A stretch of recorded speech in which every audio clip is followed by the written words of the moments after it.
Welcome to the deep dive. Today, we're diving deep into brain health and Alzheimer's. I know this is something you're really interested in, and what's really fascinating about the stuff we read is that it seems like Alzheimer's might actually be preventable.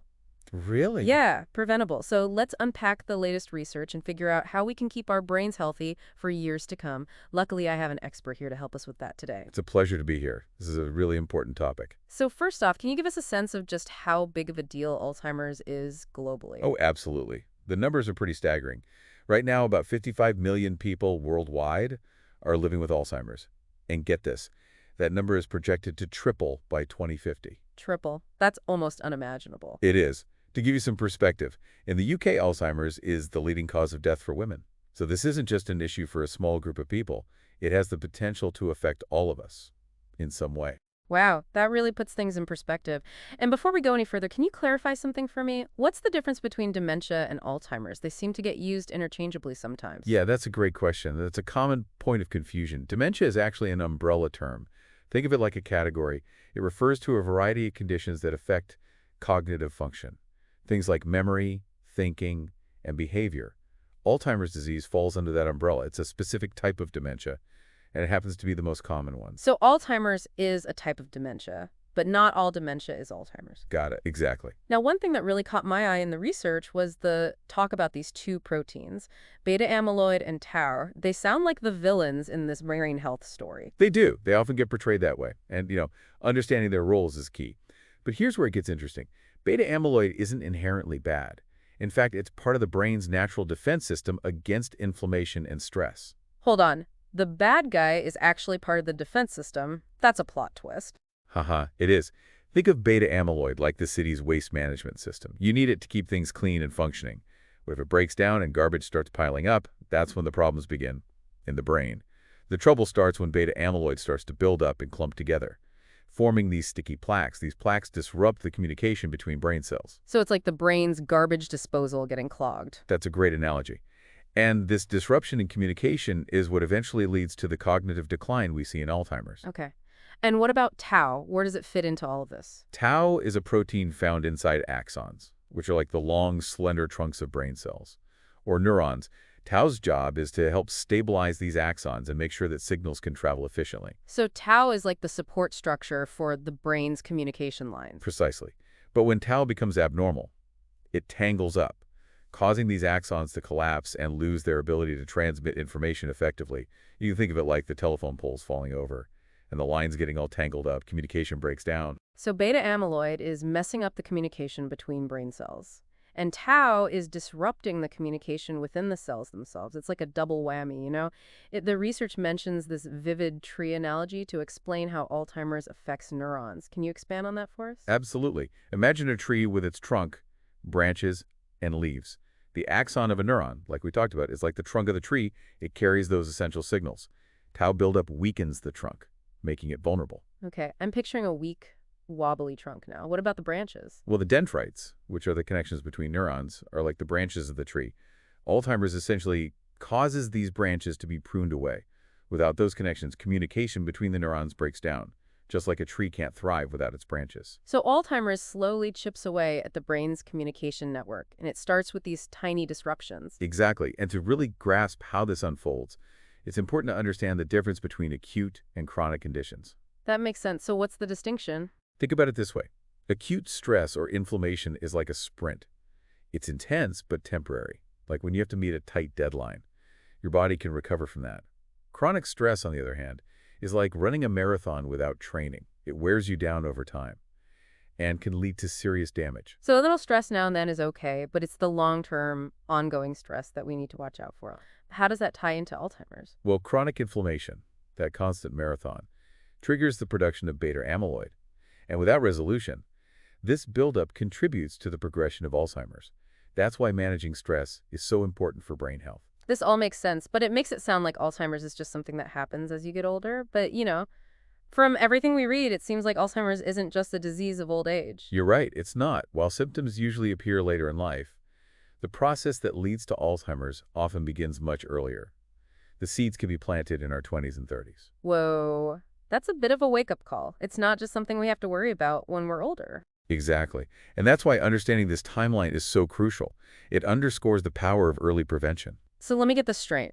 We're not just sitting ducks waiting for this to happen. There are things we can actually do to protect ourselves. Absolutely. You have more control over your brain health than you might realize. Okay, I'm all ears. What can we do to proactively protect our brains? What does the research say? Well, there's no magic bullet, but lifestyle choices can dramatically reduce your risk of developing Alzheimer's. Really? That's incredibly encouraging. It is, and these are things everyone can do, regardless of age. For example, regular exercise is crucial. Wait, so something as simple as going for a walk can help protect my brain from Alzheimer's? Yes, and there's a good reason for that. You can think of exercise as fertilizer for your brain tree, helping those branches grow stronger and more resilient to damage from how.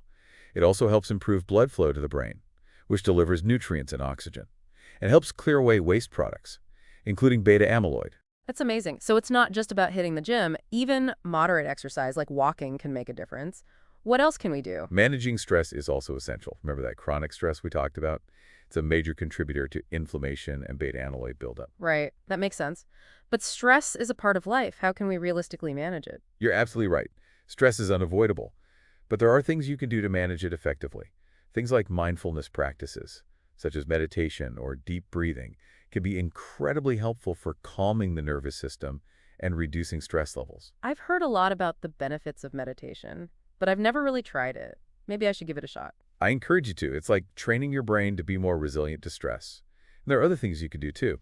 Spending time in nature, connecting with loved ones, and engaging in hobbies you enjoy are all great ways to de-stress and recharge your batteries. It's about finding what works for you and making it a part of your routine. I love that. So we've got exercise and stress management. What else should we be focusing on?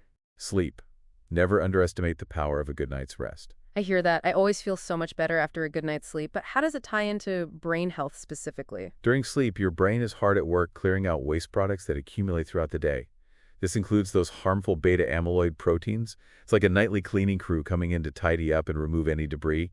But when you don't get enough sleep, this cleaning process is disrupted, allowing those toxins to build up and damage brain cells. So it's not just about feeling rested, it's about giving our brains a chance to do their essential maintenance work. That's fascinating. Before we move on, you mentioned a patient named Betty, and her story really brought the impact of Alzheimer's to life for me. Could you tell us a bit about her? Of course. Betty was such a vibrant woman in her late 60s when she first noticed changes in her memory. Simple tasks became a struggle, and she started withdrawing from activities she once loved. That must have been so difficult for her and her loved ones. It was. As her condition progressed, she lost the ability to recognize her family and eventually needed full-time care. Betty's story, like so many others, shows the devastating toll this disease takes on individuals and their families. Her story is a powerful reminder of why understanding and preventing this disease is so important. It's not just about abstract scientific concepts, it's about real people's lives. Exactly. And it underscores that taking proactive steps to protect our brain health is crucial. It really does. It sounds like we're not powerless against Alzheimer's. Knowing that we can take steps to protect ourselves is a huge relief. So let's dive deeper into those practical steps you mentioned. We talked about exercise, stress management, and sleep. What about diet? What role does that play in brain health? Oh, diet's huge.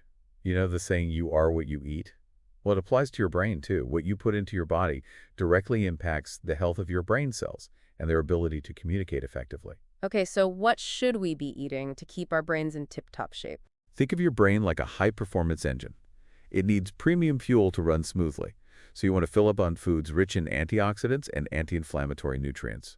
Things like colorful fruits and vegetables, berries, leafy greens, those cruciferous veggies like broccoli and Brussels sprouts, they're packed with brain-boosting power. So eating the rainbow is actually good advice. Exactly. And don't forget about those healthy fats. Foods high in omega-3 fatty acids are like adding a super lubricant to your brain engine. Fatty fish like salmon, walnuts, flax seeds, they all provide those essential fats that help build and protect those dendrite branches we talked about earlier. Okay, so lots of colorful produce and healthy fats. What about things we should avoid? I have a feeling you're going to say sugar. Haha, you know me too well.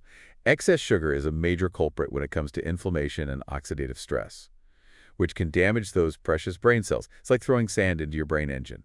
Processed foods and unhealthy fats fall into that category too. So basically, the same advice we hear for overall health applies to brain health as well.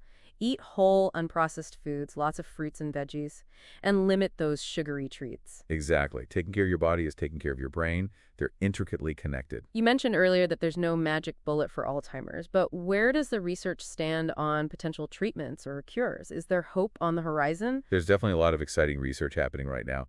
Scientists are exploring new therapies that specifically target those villains we talked about, Beta-Amyloid and Tau. They're aiming to clear those harmful buildups and slow the progression of the disease. That's amazing. So there's active research looking for ways to combat those buildups directly. Yes, some of these treatments are already in clinical trials, and the early results are showing promise. That's incredibly encouraging. It sounds like we're moving in the right direction. But as you mentioned earlier, prevention is still the most powerful tool we have at this point. So let's circle back to those practical steps we can take. We talked about exercise in general, but is there a particular type of exercise that's best for brain health? Anything that gets your heart pumping and blood flowing is a win for your brain. Aerobic exercise, like brisk walking, swimming, or cycling, has been shown to improve cognitive function and reduce the risk of Alzheimer's. It's like giving your brain a refreshing shower, cleaning out those toxins and boosting those connections. So it's not just about hitting the gym and lifting weights. Getting out for a walk in nature can also do wonders for our brains. Absolutely. And don't underestimate the power of activities that challenge your brain directly. Things like learning a new language, playing a musical instrument, or engaging in strategy games. Think of it as cross-training for your brain. These activities help build new connections, increasing your brain's resilience to cognitive decline. So it's all about keeping our brains active and engaged, just like we do with our bodies. Now let's talk more about stress. We all know that stress is bad for us, but how does it specifically contribute to Alzheimer's? Chronic stress, remember that marathon we talked about? It floods your body with hormones like cortisol. And over time, cortisol can actually damage brain cells and impair memory function. It also increases inflammation throughout the body, including in the brain, which we know is a key driver of Alzheimer's. So finding healthy ways to manage stress is crucial. We talked about meditation and spending time in nature, but are there other strategies you recommend? It really depends on what works best for you. Some people find exercise to be a great stress reliever, while others might turn to creative outlets like painting or writing. The key is to find activities that help you relax and unwind, and make them a regular part of your routine. Even something as simple as listening to calming music or taking a warm bath can make a difference. Those are all great tips. And speaking of recharging, let's not forget about the importance of sleep. We touched on how sleep helps clear out those harmful amyloid proteins, but what are some practical tips for improving our sleep quality? I know I struggle with getting a good night's sleep sometimes. You're not alone. Many people struggle with sleep, and it's a crucial part of brain health. Aim for 7 to 8 hours of uninterrupted sleep each night. And it's not just about quantity, but quality too. So how can we improve the quality of our sleep? Think about creating a sleep-conducive environment, a cool, dark, and quiet room. Avoid caffeine and alcohol before bed, and establish a relaxing bedtime routine. A warm bath, reading a book, or listening to calming music can signal to your body that it's time to wind down. Those are great tips. I'm definitely going to try incorporating some of those into my routine. I know we've been focusing on things we should do to protect our brains, but are there any habits or activities that we should specifically avoid?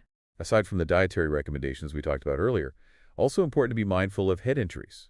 Repeated head trauma, like what might occur in contact sports, can increase the risk of developing Alzheimer's later in life. That makes sense. So wearing a helmet when biking or participating in contact sports is a good idea. Absolutely. It's always better to be safe than sorry.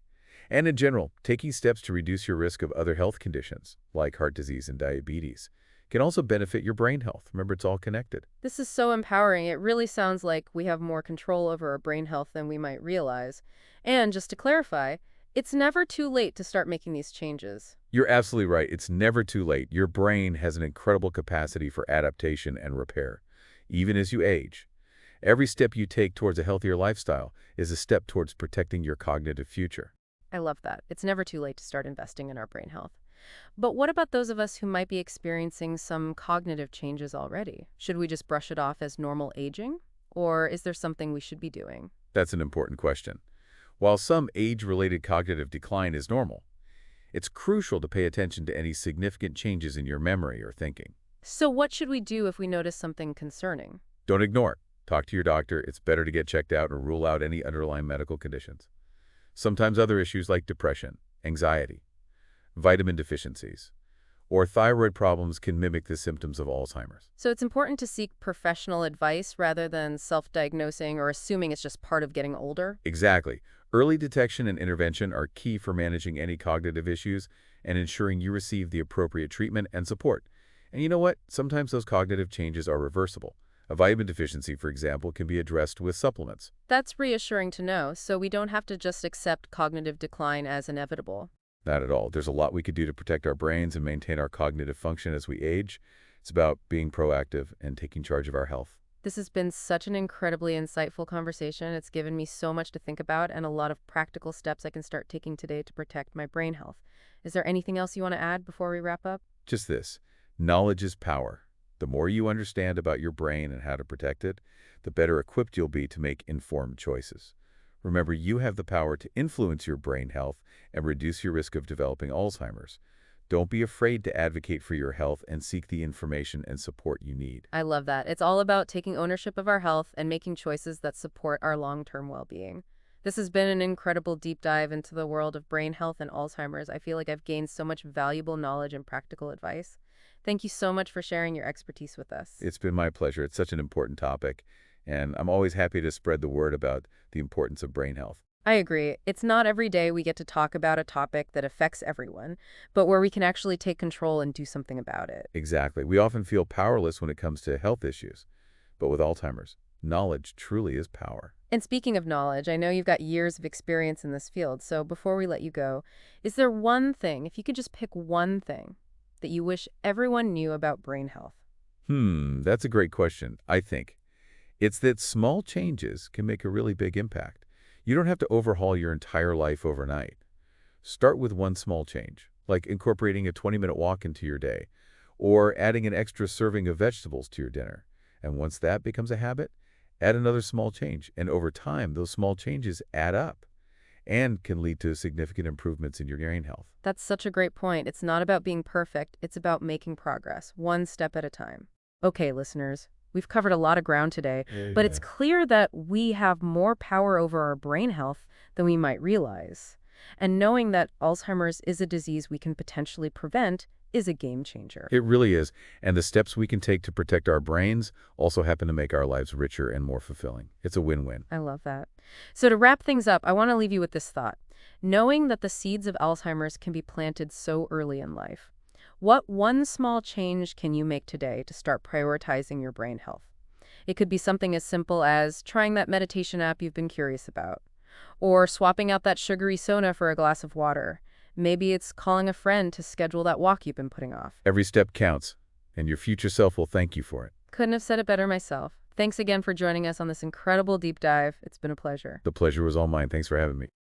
And to all our amazing listeners, thank you for tuning in and diving deep with us. We'll be back next week with another fascinating topic to explore. Until then, stay curious and keep those brains sharp.